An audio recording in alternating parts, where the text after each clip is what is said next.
चलतु आज बनैबा बिना पियाज रसुण रे कांकड़ आलू तरकारी। से मु 4टी कांकड़ गोटे आलू को भल भाव में धोईकी काटी नहीं 2 चमच बादाम को भाजी नहीं 2 चमच रिफाइन तेल दे प्रथमे कांकड़ को 2-3 मिनिट भाजी नबा तापर आलू पकेबा टिके हलदी लुण पकई भल भाव में गोले दे कभर मसला पाई 1 चमच जीरा 1 चमच धनिया भाजी रखिथिबा बादाम टमाटो अदा कंचा लंका दालचीनी अलैच गोटे ताको चिकन करी बाटी नबा कांकड़ हो गलानी ताको बाहर करनबा सही कड़ाई रे ही 2 चमच रिफाइन तेल पकई सेथिरे तेजपत्र जीरा पकईबा बाटी रखिथिबा मसला पकईबा हलदी गुंड लंका गुंड स्वाद अनुसार लुण पकई ताको भल भाव में मिक्स मसला भल भाव में कषि हो गले भाजी रखिथिबा आलू और कांकड़ को पकई 2 मिनिट कषि नेबा तापरे टिके पानी देई कभर कर देबा।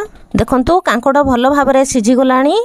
झोल आपणक हिसाब रे मोटा किंबा पतला रखिपारे। किछि कटा धनिया पत्र पकईबा। एबे हमर रेडी हो गला बिना पियाज रसुण रे कांकड़ आलू तरकारी। यह बहुत ही टेस्टी।